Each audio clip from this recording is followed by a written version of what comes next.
Hello, everybody, and welcome back to the Access Blockbusters Pod. It is another beautiful day in the neighborhood. I don't know why I decided to start out the episode like that, but welcome back to the Access Blockbusters Pod. Thank you so much for taking time out of your day to join me as we discuss some various things here and there in the world of movies and all that sort of stuff. It has been another pretty slow week, I'm not going to lie. So today's episode is going to be a little shorter for a couple of reasons. Obviously, like I said, it's been a little slower, but also because there are some things going on right now. I'm sort of prepping for a lot of things, so just gonna have to make it a little bit shorter. But again, there's really not that much going on here. Before we kind of get into the meat of things with She-Hulk and what is it called, Rings of Power coming out this week, and also House of the Dragon, which I still need to get to Game of Thrones before I watch House of the Dragon, so that might not be for a while, unfortunately. Again, just limited time, not enough time to watch everything, but we'll be watching Rings of Power, we'll be watching She-Hulk, obviously, Andor in about a month and a half, and all that good stuff, but for now, this week, it's very slow, nothing that much going on, so I thought I would just really make it a little bit of a shorter episode. And before we get into it, if you haven't subscribed to the Access Blockbusters YouTube channel, make sure to do so. Give this video a like if you were listening on the YouTube channel. Let me know how you're liking the podcast. I apologize, there was a slight audio error in the last full-length episode. I fixed it in the clip if you guys didn't notice, so if you guys didn't notice, then all is well, but I just wanted to point that out here. Apologies again, did not mean to do that during last episode. But before we get any further, again, if you're listening on Spotify, Apple Podcasts, make sure to give the podcast a review, leave your thoughts about what's going right, what's going wrong, anything I can fix, let's get into some brief housekeeping. So like I said, this week and next week are going to be very busy. I'm wrapping up some things this week, and then I'm going to be starting some new things pretty soon in the future. And I will also be actually traveling next week. So there will be no podcast next week, which is unfortunate. I will continue to post in the community tab as much as I can, just giving up-to-date thoughts on things like the Rings of Power and She-Hulk. And then any other news that comes out. But next week I will be away, so I will not be recording a podcast. What I will be doing instead, today's episode will have 2 segments in it, really. So not that much. We're going to be answering a question of the week, which will, I think, be enough for a very long segment. It's going to be a really interesting discussion, I'm sure. So that video will be clipped and will be released on Friday. This entire podcast will be coming out on Tuesday, I believe, tomorrow morning. I'm recording this on Monday, August 15th, excuse me. And then the following week on Tuesday, I will be releasing the other clip from this episode, which is going to be a ranking, which will be another exciting video for you guys. So thank you so much for supporting last week's podcast episode, letting me know that you guys are enjoying it, at least so far. And yeah, this week I kind of thought I didn't want to overload it. I didn't really have a really compelling theory for the week, so I didn't want to just shoehorn something in there for the sake of it. So we're just going to really dive in depth into these 2 segments before we wrap it up today, and then we will be on our way. So again, thank you so much for joining me on the Access Blockbusters podcast, and let's get into the content for the week. So like every week with this new format, I am starting out with Question of the Week as the first official segment of the podcast. And the way the Question of the Week works is that I will, around Sunday or Saturday morning, I will post on the YouTube community page asking for you guys to submit your questions for the upcoming podcast. And for those of you who aren't aware, the YouTube community page, if you just go to the Access Blockbusters YouTube channel and kind of go through the different tabs, there will be videos, playlists, and there will be community. And that's really where I interact with a lot of you guys while I'm not posting the videos. And I post things like Question of the Day, which is sort of a variant of this Question of the Week, where I just put out a poll, ask you guys what you're thinking about certain things and all that sort of stuff. So every Saturday or Sunday, I put out a Question of the Week asking you guys just to submit any questions that you have, and I will go through them and pick out one to answer every week on the podcast. And it's just another way for you guys to input your own suggestions and your own voice into the podcast, and to really, give it its own flavor, right? I don't want to just be talking all the time. Well, I am talking all the time, to be fair, but not just giving my own thoughts, also wanting to hear what you guys are curious about and what you guys want me to talk about as well on the podcast. So thank you guys so much again for submitting questions during the Question of the Week. And let's get into this week's question, shall we? If you haven't read from the title of the clip video or the title of the podcast video, you guys will probably already know what we're talking about. But this question comes again from Vort, who submitted a question last week as well. Thank you so much. And again, if you guys want to submit your questions and have your name shouted out on the podcast, please make sure to comment down below. Comment down below either in the main podcast episode, YouTube video, or the clipped version as well, and also again in the community page, and I will be sure to look for your questions and pick out the best one and shout you out on the podcast. So thank you so much, Fort, for this question, and I think this is a really interesting question, actually, and it should, it might give some insights into what I'm thinking about certain things about the MCU Disney Plus shows and all that sort of stuff. So the question is, what was your favorite episode of each Disney Plus Marvel show? Thank you so much again, Vort, for that question, and let's talk about Disney Plus Marvel. If you guys have been following the channel, you'll know it's not a secret that I haven't really enjoyed a lot of the series. Let's be fair. A lot of the series I haven't really enjoyed as much as I think I should have. Obviously, we have She-Hulk coming out this week, and that looks interesting. But I also think there are signs for me to be excited about She-Hulk, and there are signs for me to be a little bit nervous about She-Hulk. I think that the idea of it being sort of an episode-by-episode legal procedural like Ally McBeal is really exciting to me. I love legal procedurals. I love mysteries. I love sort of courtroom dramas. I think that would be fun. Comedies, obviously, as well. I just think that some of the more generic superhero-y action stuff looks a little bit, I'm going to say it, very underwhelming to me. That doesn't quite justify why we're doing a show on this character, but again, I could be totally wrong about that. So I'm looking forward to at least maybe hopefully being surprised and having my expectations subverted at the very least. But we're here to talk about the 7 previously released Disney Plus shows. I am including What If because I think it's a fun exercise just to put in What If as well. So there have been 7 shows released. I can say, looking at this list of the 7 shows and the 7 episodes that I really love, that I have really only loved one show. I've liked maybe two or three. Like has a wide range to it. I think I've liked 3 of them. I have, how should I say it? Maybe tolerated or not quite disliked, but not a big fan of a couple of them, and then just straight up disliked What If. It wasn't quite for me.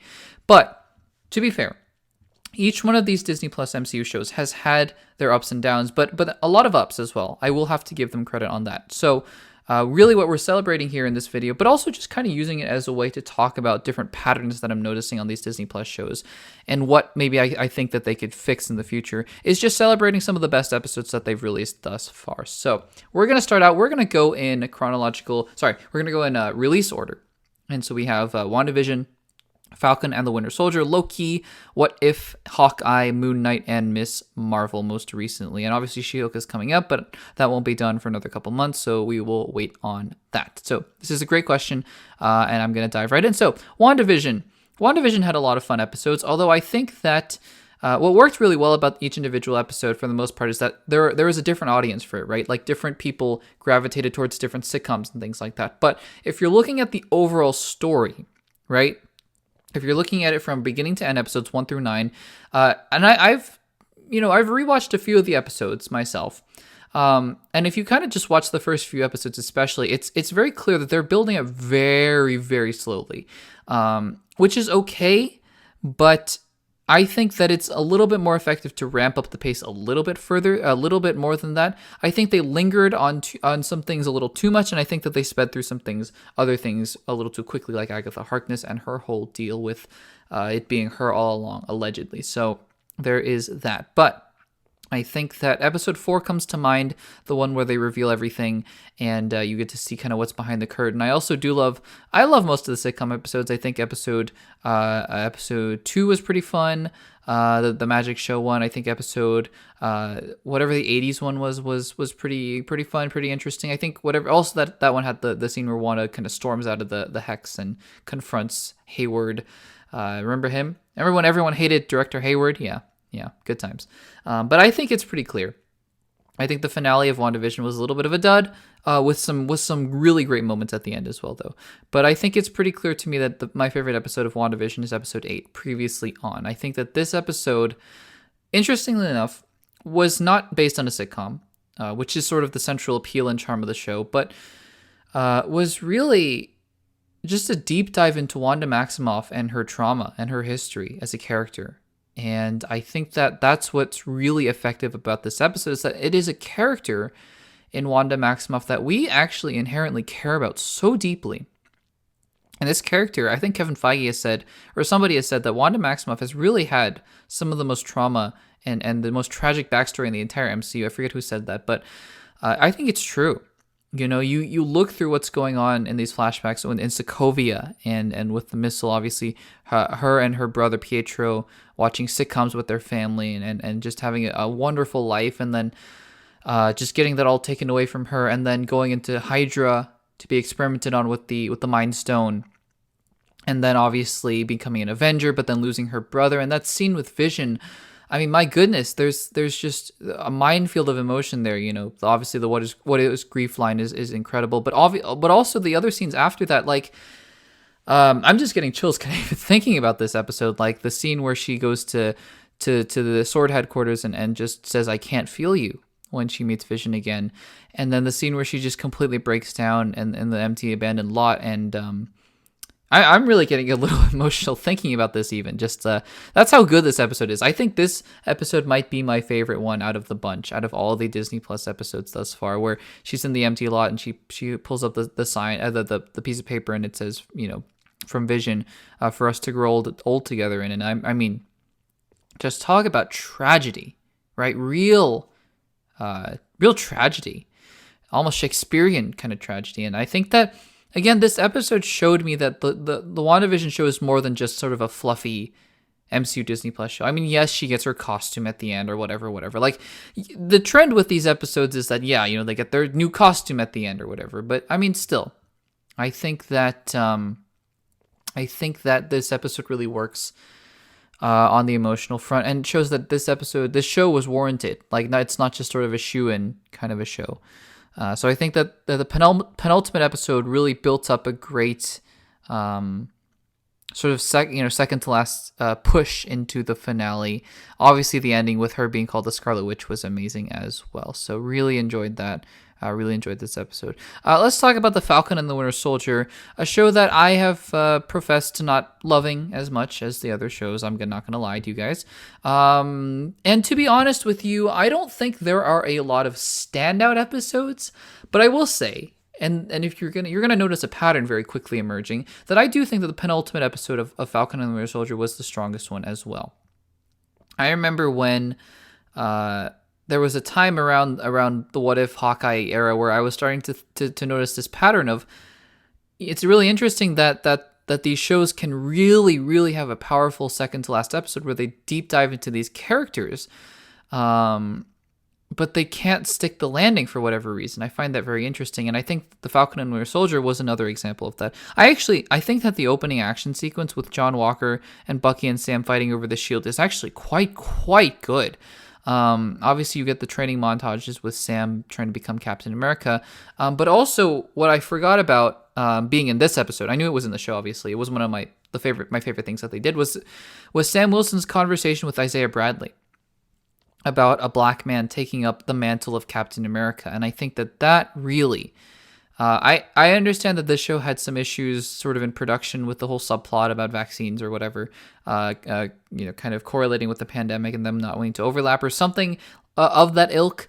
But again, what I'm so impressed with is that this show was really able to take its subject material, much like WandaVision was with grief, and take the subject material about race in America and what it means to be an American hero and to be an American, and really dove into that. And that conversation that Sam Wilson has with Isaiah Bradley. Again, I don't love this show, but I do think this is one of the best scenes in any of the Marvel series thus far, any of the Marvel movies even thus far. I think it's really quite profound what they were able to do there. So I have to give kudos to that, to Falcon and the Winter Soldier as well. I think that, unlike WandaVision, the finale of The Falcon and the Winter Soldier was sort of on the same par as the other episodes.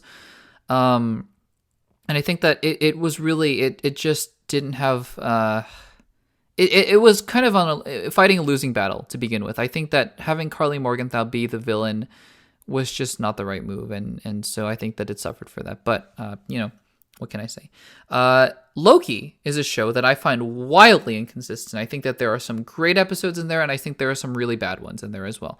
I have been vocal on saying I really dislike Jonathan Majors' portrayal of He Who Remains, although I am confident that with other variants of Kang, he will do a much better job, in my opinion, because I know a lot of people loved what he did. It is what it is. But I will say that I do think Loki Episode 1 is one of, if not the best pilot of any MCU show thus far.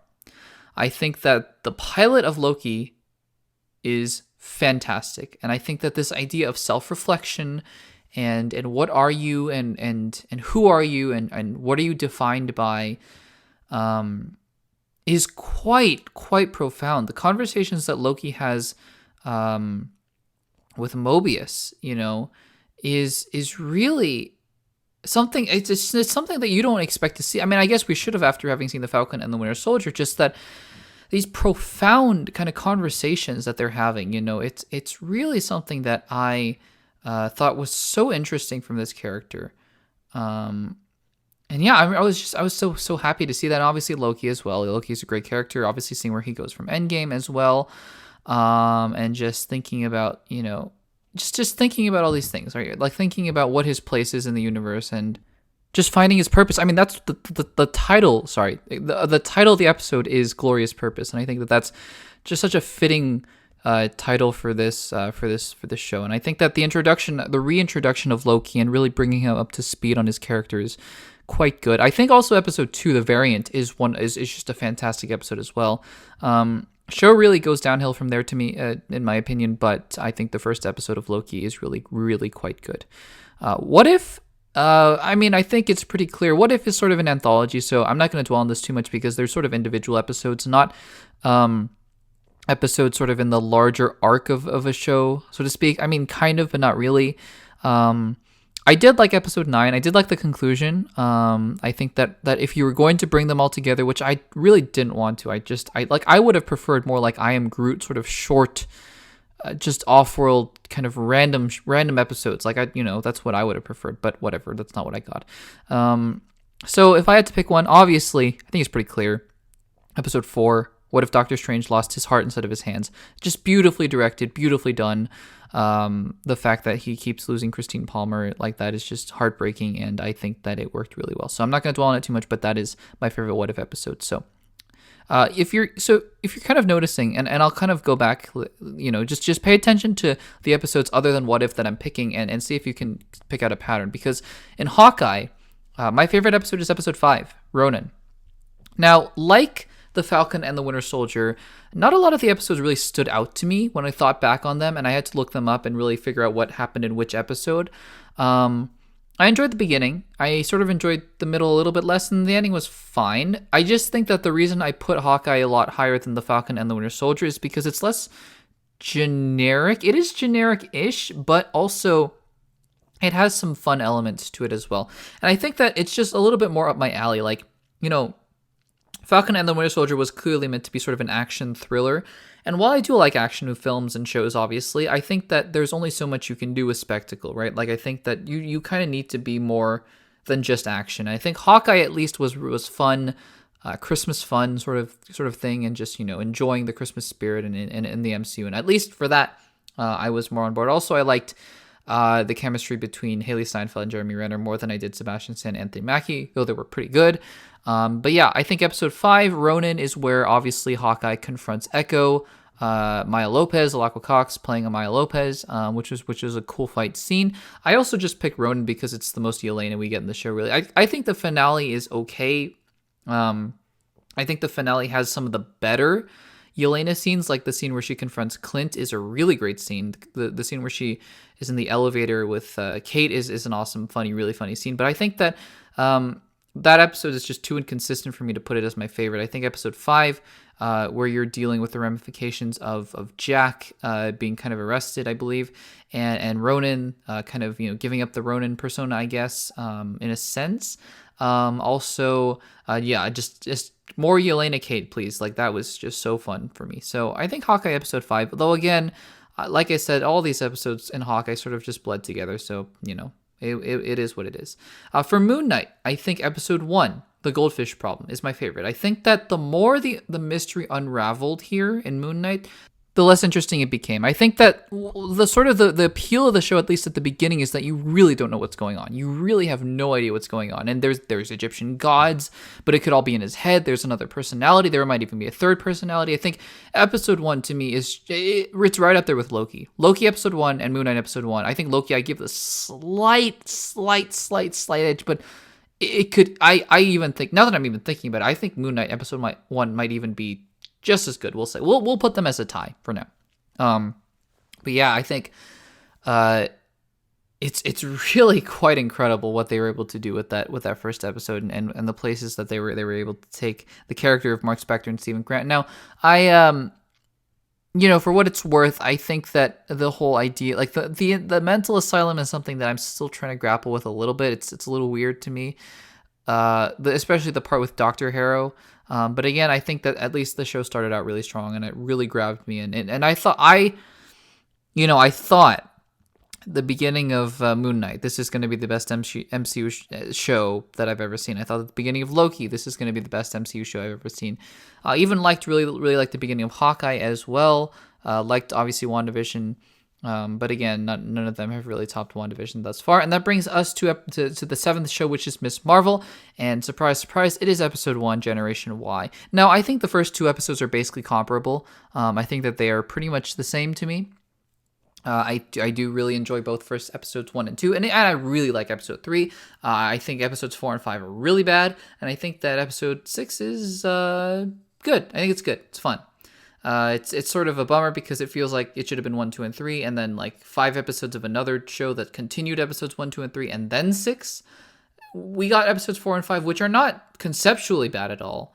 I just think belonged in a completely different show. But again, it is what it is. I think episode 1 really hooked me. I just fell in love with the character of Kamala Khan, which is something I didn't think I would after seeing the trailer. I think the trailer was fine, but I think that the episode 1 did what it had to do in really just hooking us in with Kamala Khan as a character. So, if you notice, right, there are some patterns emerging here, and I'm not going to talk about this for too long because I know the question was just asking me to talk about my favorite episodes from each show. But I do think that it's interesting to point out that Marvel's Disney Plus shows typically have very strong pilots. I think that they know how to hook an audience into a show, for sure. I also think that they know the emotional crux of each show. I think that has been very clear to me. I think I've cried, or at least teared up more in these shows than I have in any of their movies, other than maybe Endgame and Infinity War. And No Way Home maybe for sure, but like WandaVision's ending was emotionally powerful. I think the message and the themes behind the Falcon and the Winter Soldier were powerful. Loki maybe a little less so for sure. Even the What If episode of Doctor Strange was heartbreaking. Hawkeye episode 5 and 6 where you're having these confrontations between Yelena and Clint and talking about Natasha, whose presence really loomed over that entire show, which I thought was a great move. Moon Knight maybe less so. Miss Marvel though. There were some scenes where I felt that emotion of the family. So it's really, I think now it's going to be on Marvel to really figure out structure, right? Plot structure, because I think that they have the emotion down. I think that they have the premise down. And I think that it's really just going to be up to the MCU to figure out how they're going to structure the shows so that they're going to be more, I think more strong in the plot department, if that makes sense. So those are my rankings of the MCU episodes on Disney Plus, just my favorite ones from each show. And I hope you let me know some of your favorites in the comments down below as well. Okay. So before we move into the other ranking, that wasn't really ranking, that was more just a list. But I mean, there are a couple. There are some things that I want. There's one thing really I wanted to address here before I move on, and I'm not going to clip this because I don't want to give it any more press than it really deserves right now. But yeah, I mean, in the last week for sure, Ezra Miller stuff has come up again, and I don't want to talk about it too much. I just want to briefly bring it up. This is sort of the breaking news segment of the podcast. I'm not really going to do one this week. It's here if you want to listen, but. Warner Brothers has apparently, according to the Hollywood Reporter, has 3 options that they're weighing. Either Ezra gets help and does some limited press, apologizes in an interview, and the movie releases. That's option 1. Option 2, Ezra Miller doesn't seek help, is not in the press, is recast, and the movie comes out very quietly. Episode 3, sorry. I'm having the previous question on my brain. Option number 3 is that the movie doesn't come out at all. At this point, I am beyond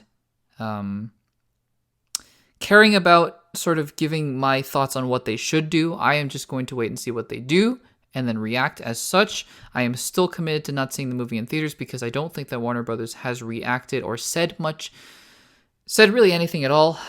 Release the movie if you want to, if money is your concern, and I know it is. $200 million is a lot of money, for sure. I just wish they would say something. I wish they would say that we understand that our star has been acting in erratic and unprofessional ways, and we are sorry, but we are committed to releasing this film because it reflects the hard work of Andy Muschietti and Sasha Kai. I apologize, I mispronounced that name, and Michael Keaton, and Ben Affleck and many other people as well. So yeah, I mean it's tough. And really what I wanted to say on this front is that time is not on their side. That's the other thing.